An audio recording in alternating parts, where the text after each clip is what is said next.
أعوذ بالله السميع العليم من الشيطان اللعين الرجيم بسم الله الرحمن الرحيم الحمد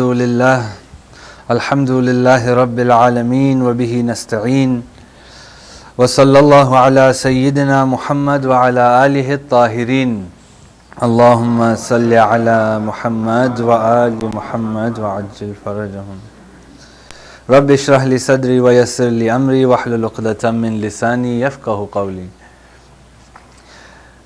I begin in the name of Allah subhanahu wa ta'ala. There is no doubt that it's due to His kindness and generosity that opportunities such as these are provided, where we gather together in remembrance of Him tabaraka wa ta'ala. Assalamu alaikum jami'an wa rahmatullahi wa barakatuh. We continue our discussion. Alhamdulillah, we have reached now the fourth week of our classes on theology. And after the class, I will gather your opinion as far as how much longer we want to stay in Tawheed and discuss the essence and the oneness of God, or should we move on to other attributes or other philosophical concepts in theology. Last week, as a quick recap, one of the things that we did was that we proved the oneness of God. We proved first that there is no doubt that there must be existences which are necessary and existences which are possible. From that we concluded that there must be only one necessary existence, and we gave a whole 3 different proofs, and there's no need to go back into those proofs. After we proved the oneness of God, we described certain negative qualities, as-sifat as-salbiya, which do not exist in the necessary existent. One of these characteristics that we said don't exist in the necessary existent is a body. It's a jism. Why can jism not exist in a necessary existent? Yes. Ahsant, thank you very much. The jism, the body, is made up of components. Any material body is made up of parts which are dependent upon one another. Therefore, we are saying that because God is completely independent, He cannot have a body. Yeah. The next negative quality that we prove that He does not have is space, makan. Does anybody know why God cannot have a space? Yes. You'll confine the existence. We said this existence is limitless. We also said space is understood for something which is physical. Yeah. If something does not have any physicality to it, it is limitless. It does not have any space which it can prevent. Therefore, God cannot have a makan, cannot have a space that it belongs in. He is everywhere. And then we said that we also proved that zaman is a quality which He does not have. Time. And again, this is because we proved, and it is quite beautiful, this proof is that whenever you have time, you can break apart time. If you have a minute, you can break it up into increments of 10 seconds. If you break it up into increments of 10 seconds, that means that 10 seconds has a beginning and an end. Yeah. Therefore, there was a time when this 10 seconds did not exist. Therefore, God is not confined with time, because it would mean that there was a time when God did not exist. From here now, we continue discussing the attributes of God, and last week there was a lot of proofs that we were giving. Yeah, I don't want to spoil us and try to find proofs for everything. Some things that just need to be told and understood. So there's nothing, there's no shock and awe every week, inshallah. I hope that will not disappoint many. Now we continue with the discussion of attributes of God. It seems like it's a lengthy discussion. I hope maybe I'm wrong, inshallah, but we will definitely finish in time. We might just have to go through it a little faster. Now, to understand the attributes of God, we need to have an introduction. This introduction states that God is the primal cause and the bestower of all existences. Yeah. These notes were available for printing. Inshallah, next week as well, if you look online, then email will be sent out by the Tabligh department. Print them. It'll be much easier for you if you bring these notes to class, so you don't have to copy all these things down. God is the primal cause and the bestower of existence. Yeah. Why? It's pretty simple, right? We said because He is a necessary existent, He is that primary cause which gives existence to everything else. Therefore, He is the bestower of existence, right? Because of this, He has to be the most perfect and is responsible for the perfections that we witness. Yeah? How can one who creates perfection not be perfect himself? Right? And we will get to this point. I don't want to give it right now, but when we talk about the proofs of the attributes of essence, we will discuss why to give perfection, or for there to be perfection, there needs to be perfection giving that perfection. Yeah, we will discuss this in more detail, inshallah. But He is the most perfect and is responsible for all perfections. Now, this perfection, okay, must have certain attributes within itself that we can understand it by. Okay, we can't just say it is perfect and then say, okay, now how do, and then we have no way of connecting to it. So we need to have a way where we can connect to this perfection, and that is through the essence and the attributes of God. In the books of philosophy and theology, perfections have been categorized into two particular groups. One is the attributes of essence, and that is known as a sifatul dhatiyah. Okay, as-sifatul dhatiyah, we will discuss these two attributes, and then there are the attributes of action. Okay, as-sifatul fi'liyah. These are the two ways described in the books of philosophy and theology that we can have a better understanding of this perfection, of this God of ours. Now, just to go a little bit more in detail about this, attributes are generally concepts which are taken from two sources. Okay, if you want to know the attribute of somebody, there are two ways to find out the attribute of somebody. The first way has to do with the person directly. Okay, it is known as ontological. Ontological is basically, it's a very fancy sounding word, and is basically a branch of metaphysics that deals with the nature of being. When you talk about somebody's ontological existence, you are talking about his personal essence, what he exists, what is inside of him. So if you want to know the attributes of, let's say, a person X, if you want to know their attributes, there are two ways of finding out. One is by its essence, by its ontological nature. That means that which it has within himself. Yeah? So these attributes are, for example, knowledge. Yeah? Knowledge is something which defines a person for himself. Yeah? If a person has good health, for example, life, this is an attribute which defines himself. So you can understand the attribute of somebody by this way, the attributes of essence that they possess. Another way of understanding the attributes of somebody is with the relationship that that person has with somebody else. So when I deal with you, you can now understand, am I caring? Am I giving? Yeah? Am I patient? This is because these are attributes that you see in relationship with somebody else. Okay? Does that point make sense? So there are two ways of understanding it. Therefore, God's attributes are understood in the same manner. Attributes of essence are those attributes of God which are directly related to Him. Okay? Like His knowledge, like His power, like His life. These are His attributes which cannot be separated from Him. The attributes of action are those attributes which we can understand based on His relationship with His creation. Okay, so the first one is directly with Him. The attributes of action are those attributes which we can understand based on His dealings with us. That means this attribute would be, for example, He is the creator. Creation is an action, isn't it? Creating us is a two-way street. Okay, sustaining us, Ar-Raziqiyya. Yeah, Allah subhanahu wa ta'ala is Ar-Razzaq.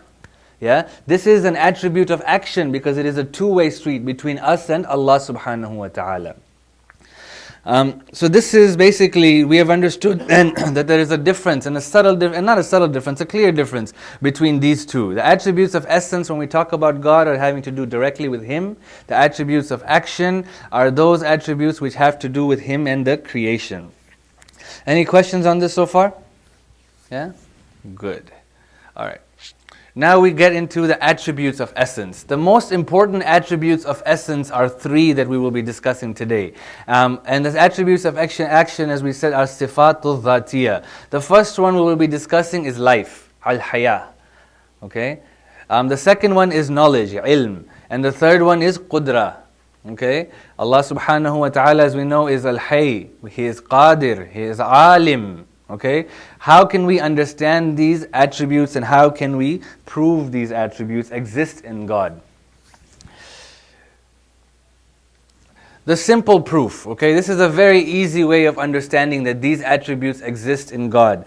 When these attributes are used for creatures, they refer to their ontological perfection, don't they?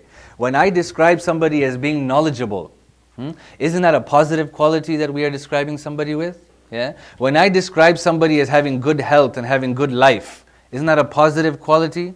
When I describe somebody having strength and power, yeah. Now, obviously, when we think power, we think negative, right? But all of these attributes can be used negative by the creation. But when we refer to it in its ontological essence, when somebody has strength and power, it is a positiveness, isn't it?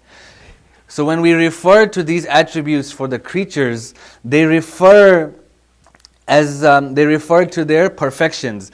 Therefore, the ultimate and perfect form of these perfections, without any limitations or deficiencies, must also be found in the cause that has bestowed this existence. Yeah. It is a beautiful proof. Yeah. Allah subhanahu wa ta'ala is the cause of everything. If we say that person X has knowledge and we're referring to something positive, there is no doubt that the cause and the giver of this knowledge must have the perfect knowledge. Because how can he give knowledge if he does not have knowledge, first of all? How can he give knowledge if he does not have knowledge? There's no way. This is, as we described, it's a philosophical concept known as faqidu shay la yu'ti. If somebody is lacking something, they don't give it. They can't give it. Not that they don't give it, they can't give it.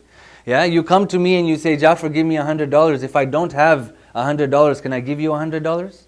No. For Allah subhanahu wa ta'ala to give somebody knowledge, there is no doubt that he must have knowledge. When Allah subhanahu wa ta'ala gives somebody strength and power, there is no doubt that Allah subhanahu wa ta'ala is most powerful. That He has strength. For Allah subhanahu wa ta'ala to give us life, there is no doubt that He must have life to give life. What here we want to understand is a very subtle point, and therefore we said the ultimate and perfect form of these perfections. It has to be perfect, that which exists with Allah subhanahu wa ta'ala. Because when we look at the creation that is out here today, it is a perfect creation. Yeah. When we look at the way the sun rises, the way the moon rises, the way the tides work according to this moon, the way our body works, nobody will deny that that which happens within our bodies is a perfection. Yeah. There may be deficiencies, but these deficiencies are not caused by God. Yeah. When we'll talk about this in Adalat. If today I have diabetes, is it the fault of God that I have diabetes? It's likely my parents enjoyed eating sweets and today I'm suffering for it. Yeah? It's a reality we must face. Yeah? And this is when we talk about adalat, we need to get rid of this sensitivity. If a child is born a certain way, we need to maybe look at ourselves and say, was that something that I did? Because we can't blame God for it. Yeah? The same way, if I have today cholesterol and my cholesterol is high, it's maybe because I ate fatty food throughout my life and now I am paying for it. Okay? Therefore, in its essence, this creation that I have is perfect creation.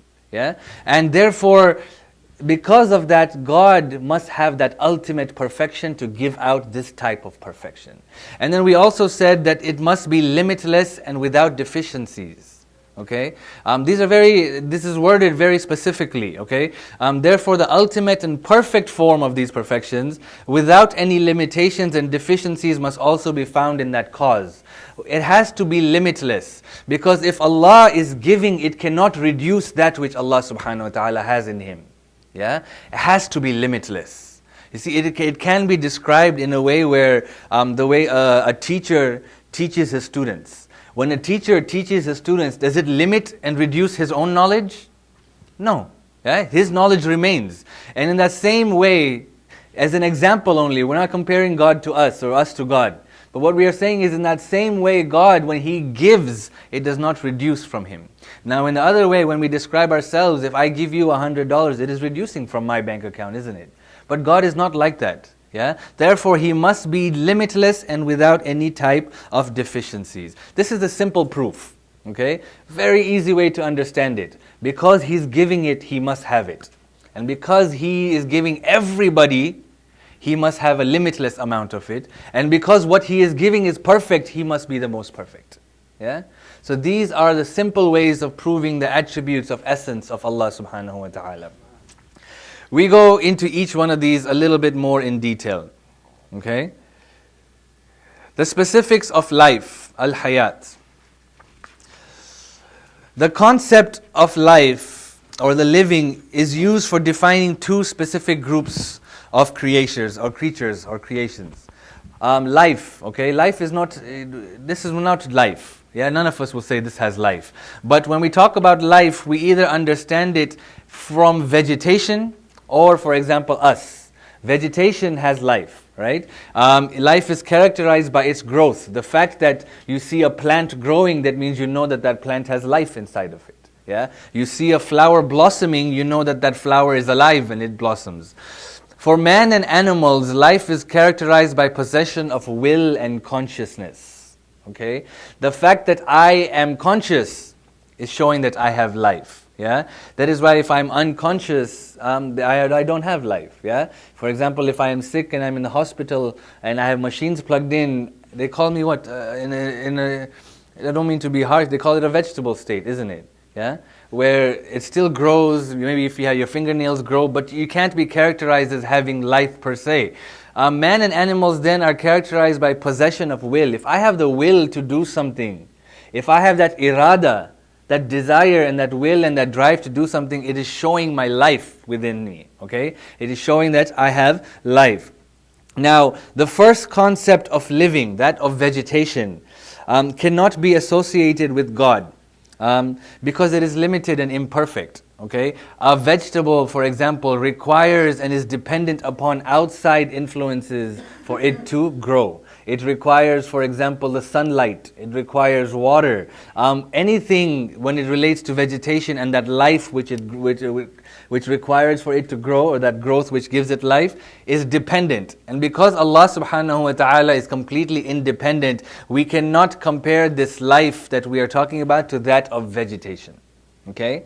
That means that life, that when we want to understand that when we say Allah has hayat, it is referring to that life of that man and animal like us. However, again, we have life true, but in a very limited form. Right? It is full of deficiencies. Our life will come to an end. Our will one day will no longer be able to carry out our will one day. Yeah. But Allah subhanahu wa ta'ala can be understood in this way, or this understanding of life can be ascribed to God with consideration of it being unlimited. Therefore, when we say that life is an attribute of God, we mean this second concept and not this first concept. A way to prove this life, this is very interesting, and it's a slightly deeper point. Fundamentally, life is an essential characteristic of immaterial existence. Okay, this may be something we may not fully be cognizant of all the time. When we ascribe life to something, we normally ascribe life to material things like us. Yeah, I am material. Yeah, you are material. However, life in its essence cannot be ascribed to material things. It can only be ascribed to immaterial things. Because what is it within me that has life? It is my soul, isn't it? The body that I have is simply a vessel which is carrying that life within it. Right?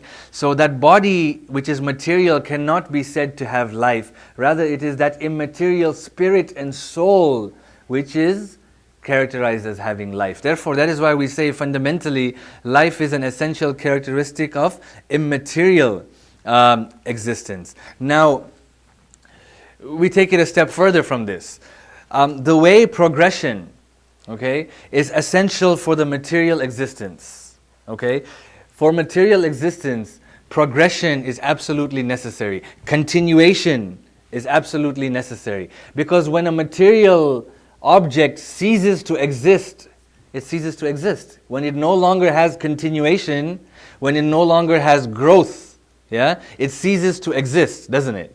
Yeah, if something, every atom has, I'm not good at this at all, but it has a lifespan, doesn't it? Like every, in that periodical table of physics, everything has a lifespan. Eventually, after a certain lifespan, it will cease to exist, won't it? Therefore, for it to exist, it requires continuation and progression. Similarly, when you think about that which is immaterial, life is the immaterial essence. Life is essential. The way, let me start over, okay? The way progression is essential for material existence, similarly, life is essential for immaterial existence. Okay? Now we have said that life is an essential characteristic of immaterial existence, but we are saying that it is absolutely essential for immaterial existence. Why? If a life is not there within immaterial existence, would it even exist? It wouldn't exist. Yeah? How would I even know it's there? If that soul that I have is gone and is not there, that means this immaterial existence is not even existing. The only way it exists is if I have life. Okay? I'll get to your point 1 second. Yeah, go ahead. Could you explain that point a little bit better? When you just said Life is an essential characteristic of material existence. What's the difference between the life and the existence of The same way life is an essential, is the part of the essence of God, there's really no way to separate those two. Yeah, that's why we're saying that anything immaterial has to have life inside of it. If for it to be in existence. If the immaterial thing cannot exist without life. What is the immaterial thing? Life, isn't it? For it to have life, for it to be existence, Are they the same? they are. It is like discussing the attributes of God, right? They're one in the same, basically. You can't separate power from God. God is power. So the same way that an immaterial existence must have life within it. Otherwise it wouldn't be existing. Yeah, it sounds complicated, but it's... No, I understand. As I said, like when I create this, it always sounds very complicated. But it's not really complicated, okay? Yes. Exactly. The soul which describes or has life within it proves the immaterialness of soul or immaterialness of life. When that life leaves that soul on the day of Qiyamah, for example, or when that trumpet is blown and everything stops to exist, that life will depart from the soul, so the soul will cease to exist. Okay, this again describes this whole point, right? I don't know, I've always thought or held that the soul and the essence of what true life or existence is, those two things are separate. They're not necessarily the same. The soul and you, what your true self is, can be separate at some point. I don't think so. When I refer to I'm referring to my soul. When I'm referring to... Is it your soul, or is it something, an essence that's deeper than the soul? No, what I've understood is that it's your soul. Because that's the one constant that has always been there throughout your life. Okay? You see, if I am referring to anything else, there's only two things that I can refer to. I mean, I've never heard of a third thing which could be like an essence of that. That essence could be that life, but again, that life is that which is powering the soul, basically. Sure. But there's got to be something that's constant, right? And that is the soul, right? The soul is also growing. The soul is growing, and it's I don't think the soul is growing. The soul is perfecting. Sure, but there is growth. There's change in it. It's not constant. Okay. So there's got to be something that is constant. That's why I always thought there's some kind of essence that must be deeper than just the soul. What we would I don't know if you want to call it the nafs or whatever. The nafs is the soul, so maybe this is referring to the spirit then. I don't know, but yeah. For me, this is very conceptual. Yeah. I understand what is being said. Does anybody have any other clarifications on the subject? Yes. Coming back to the same point, I think, please don't laugh at me if I'm not making sense.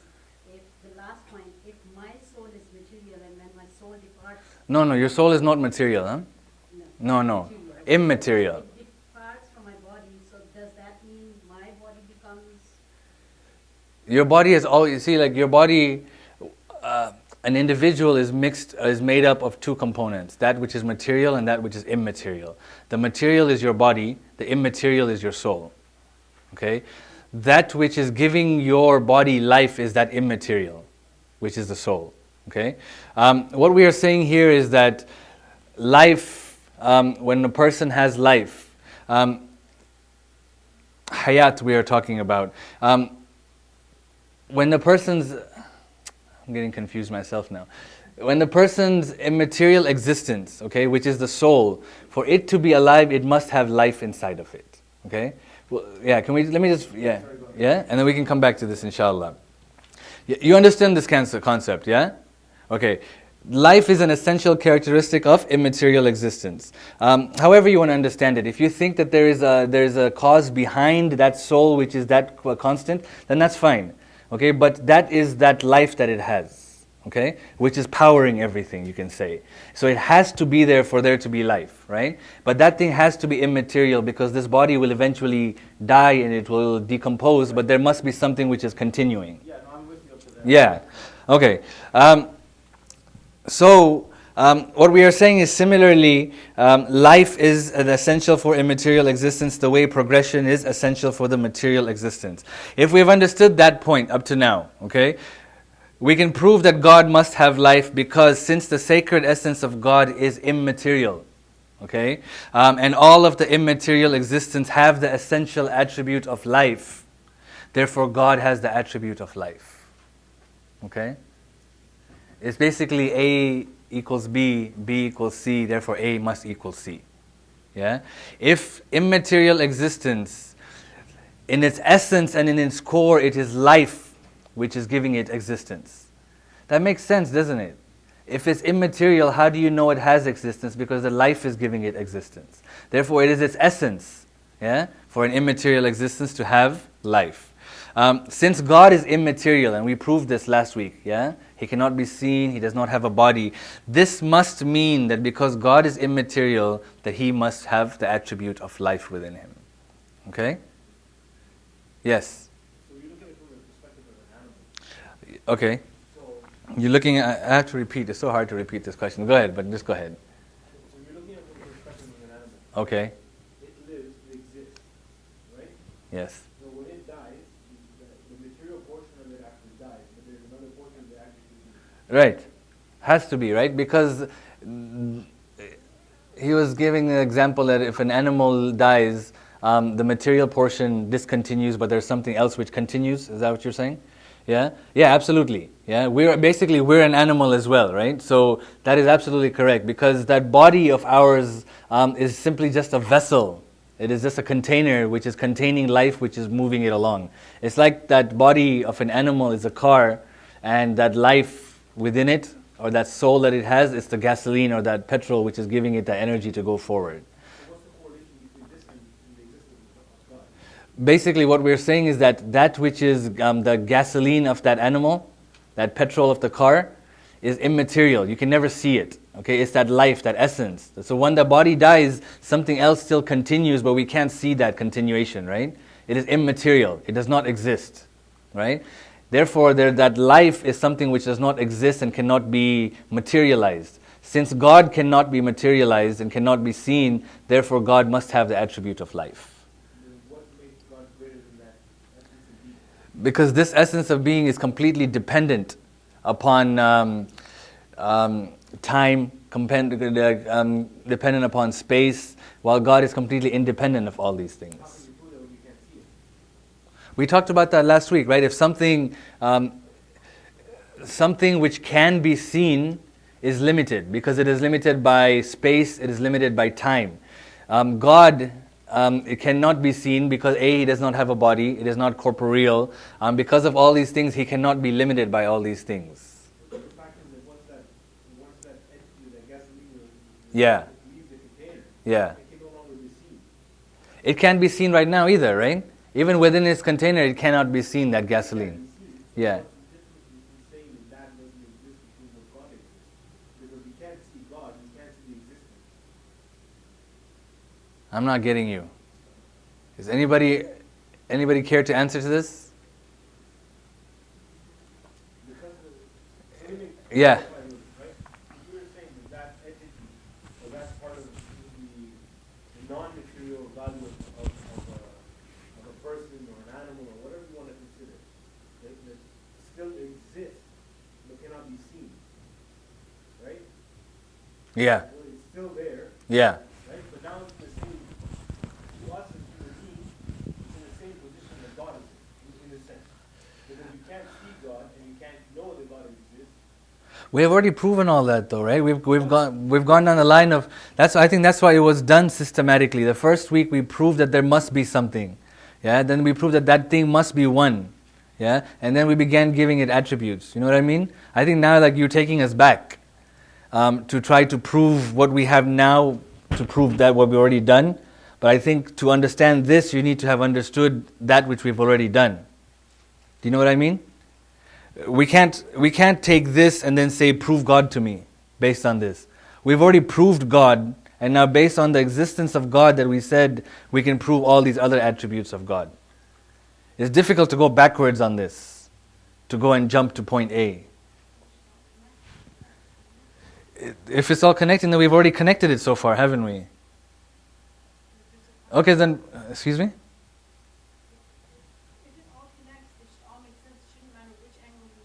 Okay. You should be able to look at it and point everything together. Okay, no problem. We should be able to prove this point of yours.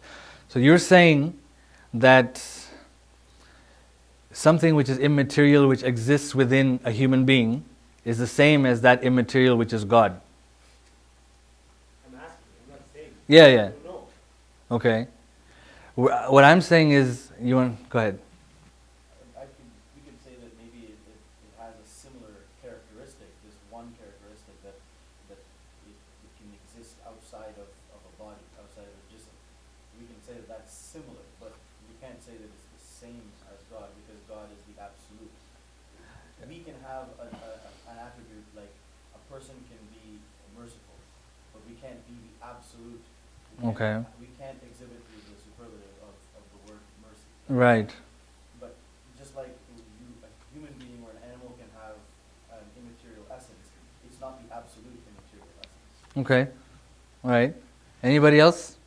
Yeah. Just going along the lines of that, so you have the different, I guess, gradations of what exactly is the certain feature or characteristic, whether it's life or anything else. So as the brother was saying, you have different levels or different Right. gradations. And I know it's been described in different ways. Some people say it's like, you have the light, and the light is from the sun, and then there's different types of light. Right. It's all light, but it's like the light of a candle isn't like the light of the sun, but it's still light. So Okay. maybe that's So to go with the brother's point, okay, if there is this immaterialness which exists within a human being, and there is an immaterialness that we're saying is God, how can we distinguish between the two? Yeah? Okay. Is that your question?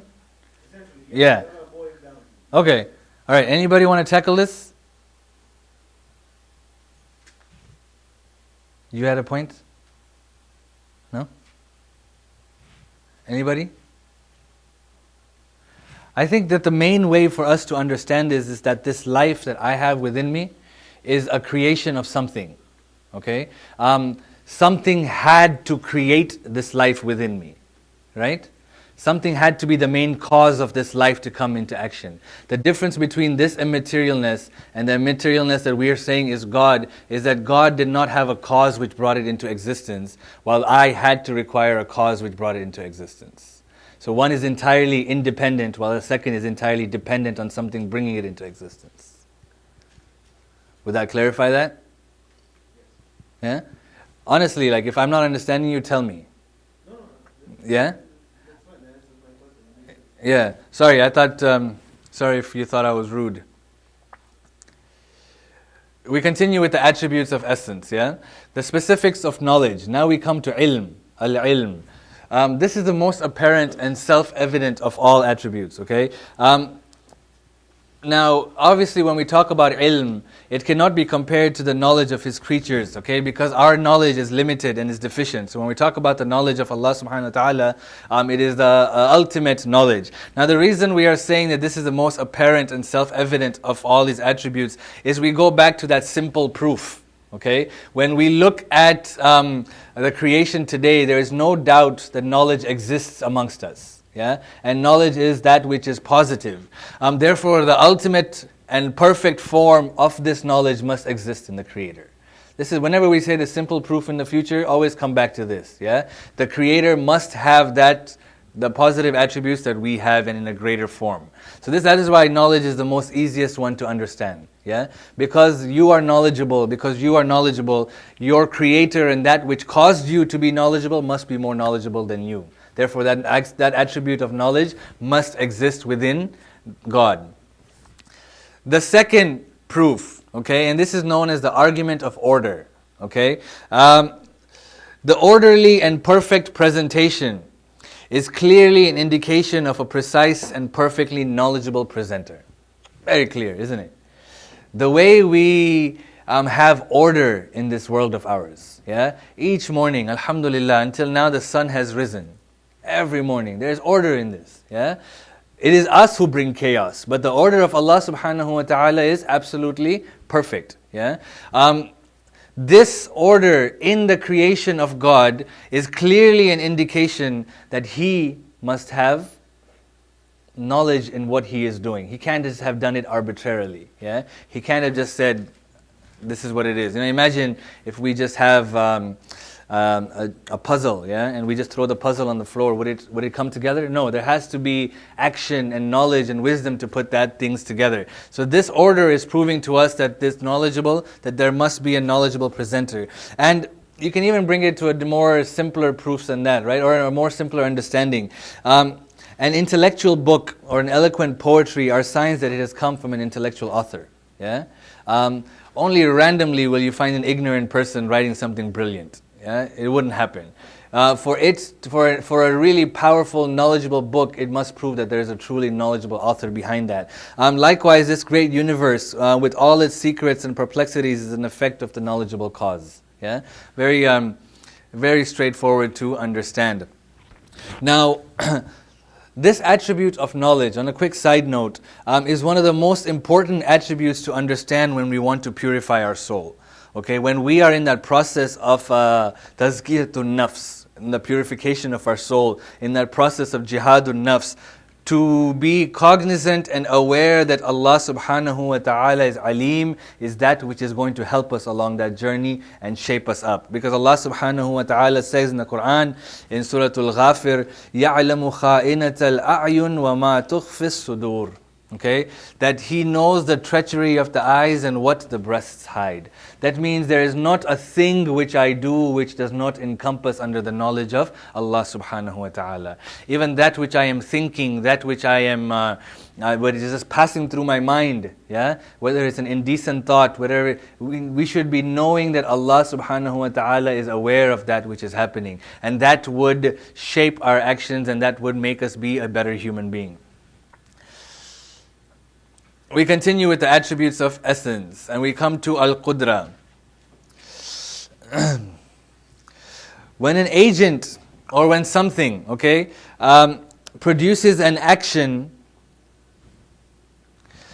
with the intention and free will of its own, it is said that it has the ability and power to perform that action.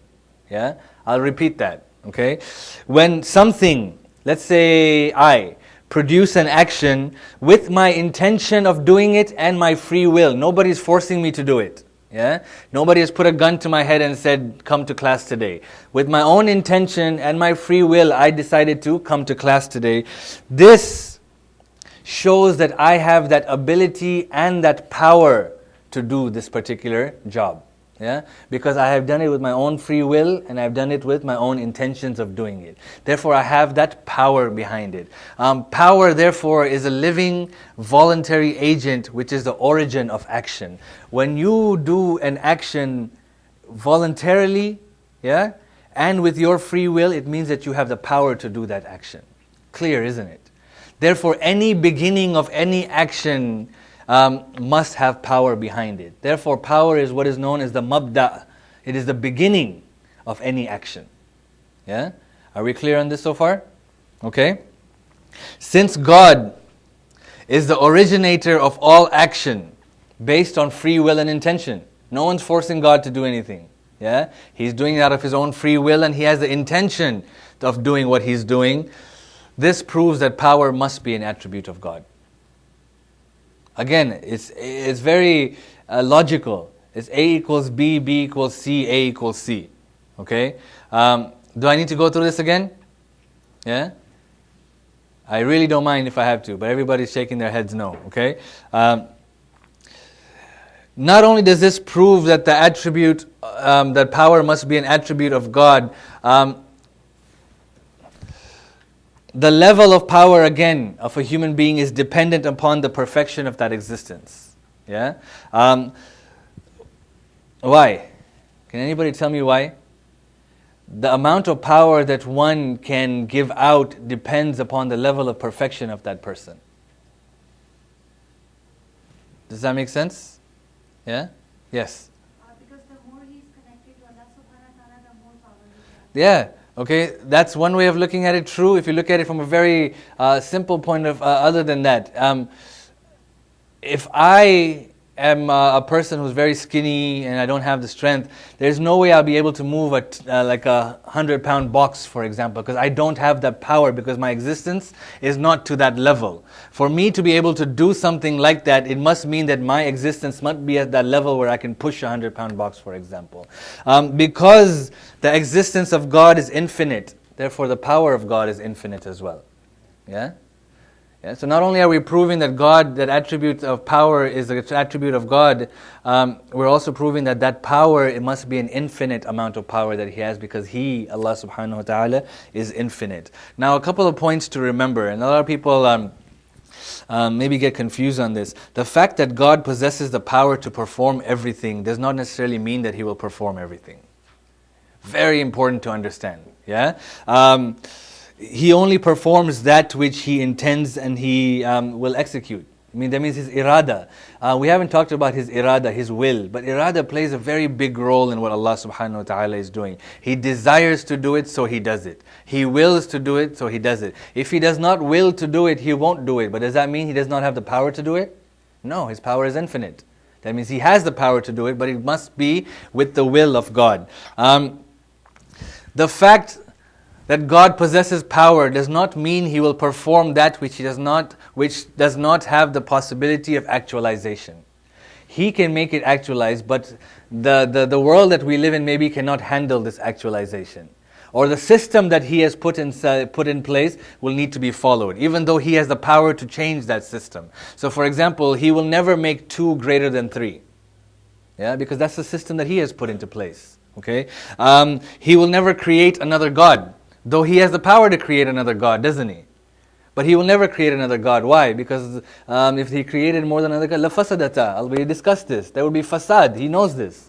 This is His wisdom coming into play. But He has the power to do it. But just because He has the power doesn't mean that He will necessarily do it. He could create a son before the Father. Yeah? Why not? Yeah?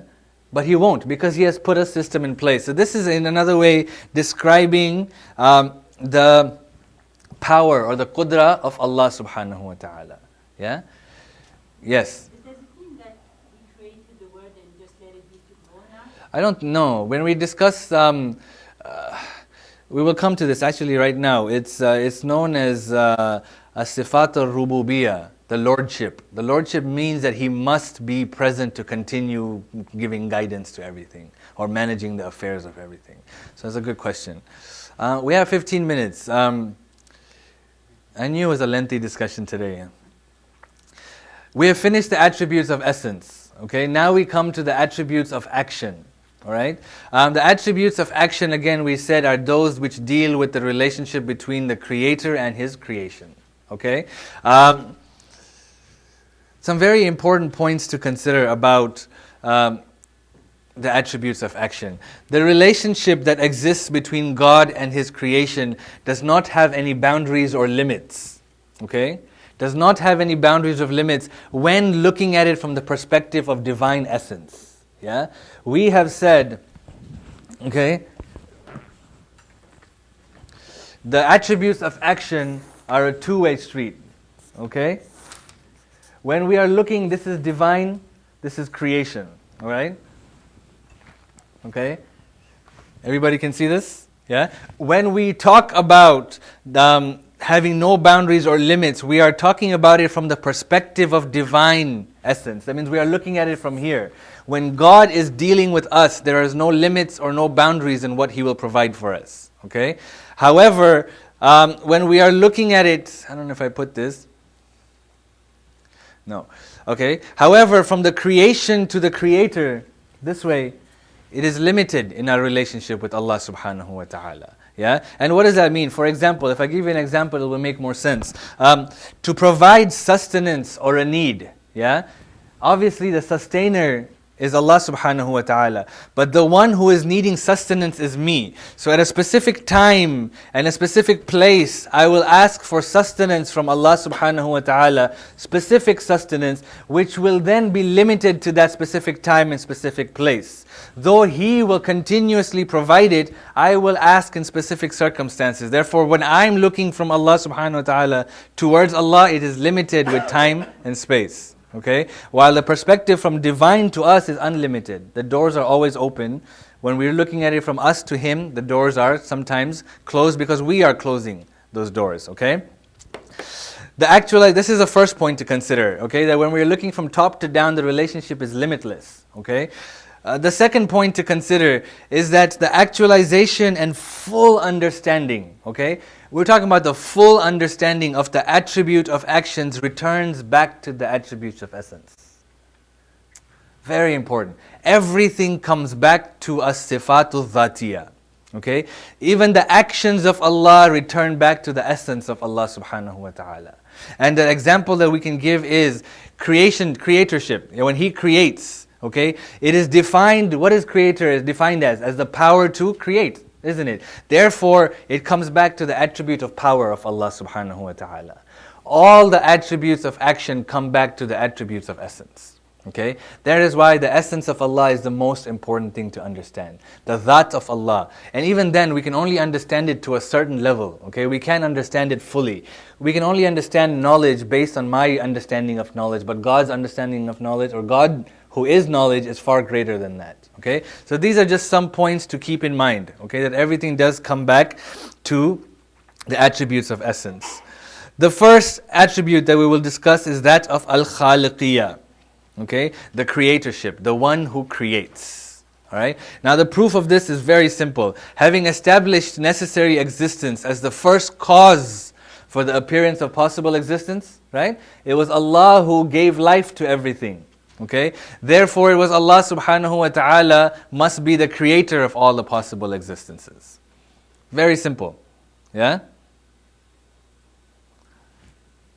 Too simple, isn't it? Yeah, it is. It's quite simple. The concept of creatorship can be abstracted and applied to the necessary existent, and the concept of creation then applied to the possible existences. That means the creator is the necessary existent, the creations are the possible existences. Since God is that existence which gave existences to everything else, He must be the creator of everything else. Very simple way to prove how God is the creator of everything. Again, we need to always distinguish this within ourselves. The ability of God to create can never be compared to the ability of human beings to create. I may create this pen, but it requires action, it requires a movement of my intellect, it requires a movement of my hands, but that's not how God creates. Yeah, it's kun fayakun. He wants it and it will come. Now here there's a question that the sister had asked, I think last week or the week before, does that mean that God is the creator of evil? Yeah? Since He is the creator of everything, does that mean that God is then the creator of evil? And we talked about this, okay? Evil in Islamic point of view, or according to our theology, is explained beautifully by saying that it is amrun qiyasi or amrun adami. It is a matter of comparison, evil is, or it is a matter of non-existence, okay? I don't think I need to explain it. We explained this, I don't know what lecture it was in. Either the last lecture or the lecture before.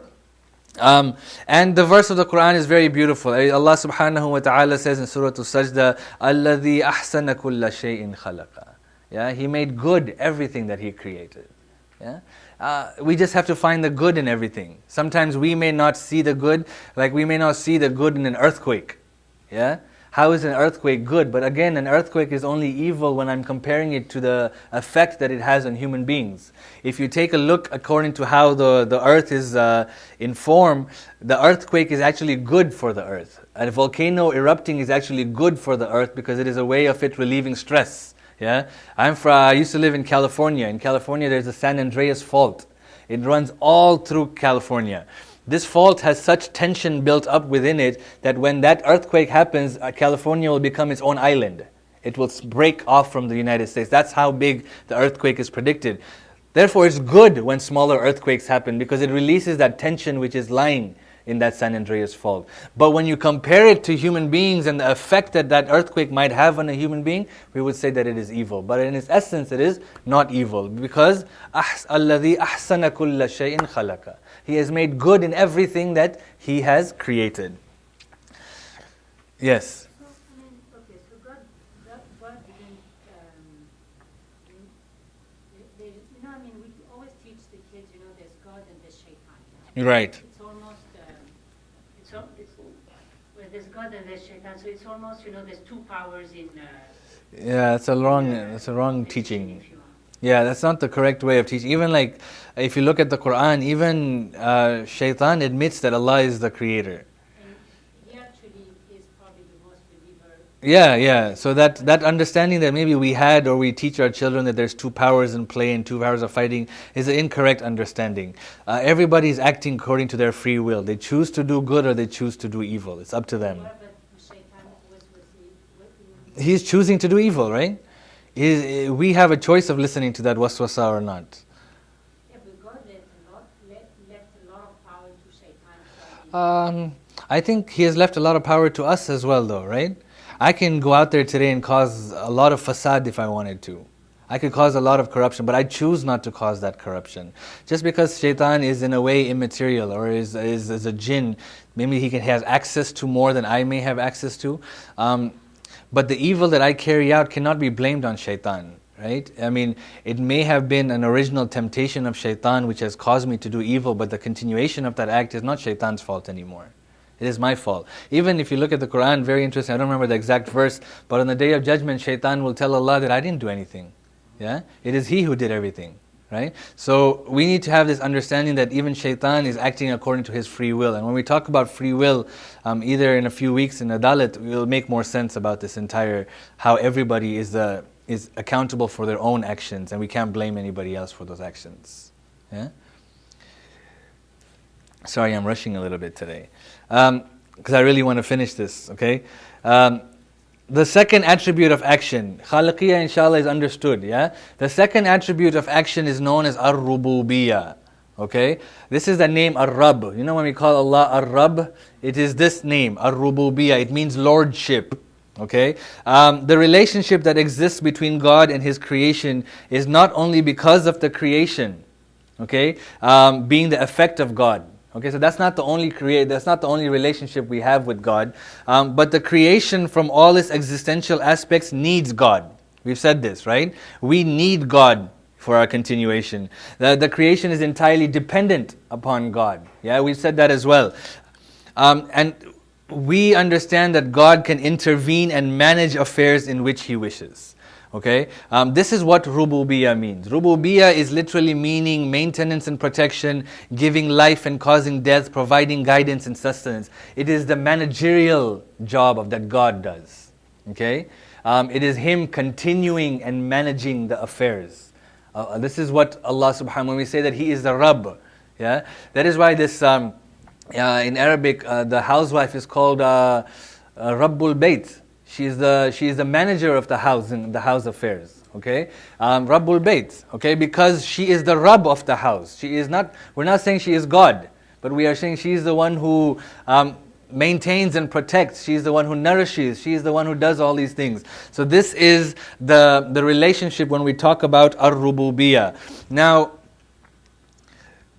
Rububiyyah, lordship, can be divided into two specific groups. The first one is known as metaphysical lordship, which is known as ar-rububiyyah at-takwiniyah.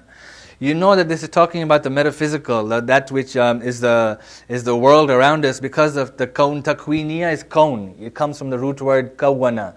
So it's that cone, that universe that it's talking about.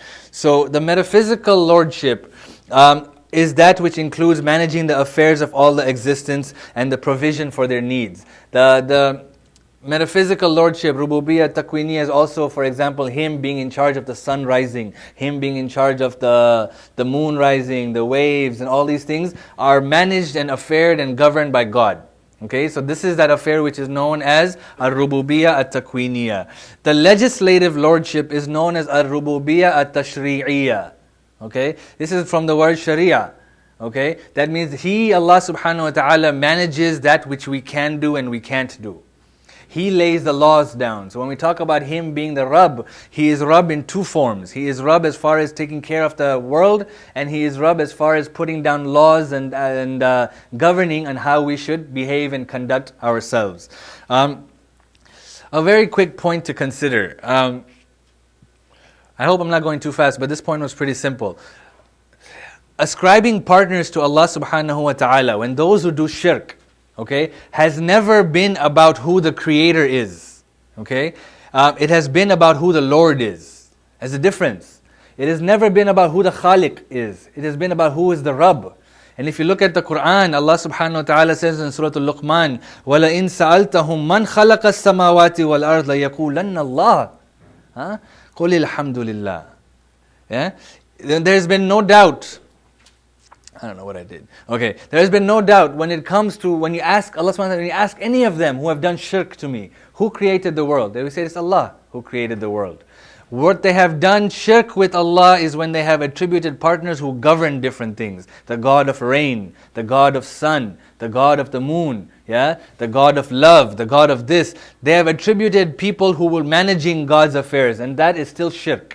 Yeah? And this example is perfectly given. This is a very lengthy verse in Surah Al-An'am. This is when Nabi Ibrahim alayhi salam is speaking to the people who are doing shirk, right? And he says, you can read the English, I'll read the Arabic for just barakah purposes. Bismillah ar-Rahman ar-Rahim. فَلَمَّا جَنَّ عَلَيْهِ اللَّيْلِ رَأَى كَوْكَبًا قَالَ هَذَا رَبِّي. You see, when he's talking about the stars, he doesn't say هَذَا خَالِقِي. It doesn't say Hada ilahi. Even this is talking about Rabb, yeah, lordship. He says Hada Rabbi. فَلَمَّا أَفَلَ قَالَ لَا أُحِبُّ الْآفِلِينَ. And then it continues, yeah. When he sees the moon, he says, no, this is my Rabb. And then the moon sets, and he said, oh, this is too weak to be my Lord. And then he sees the sun, and he says, oh, this is bigger.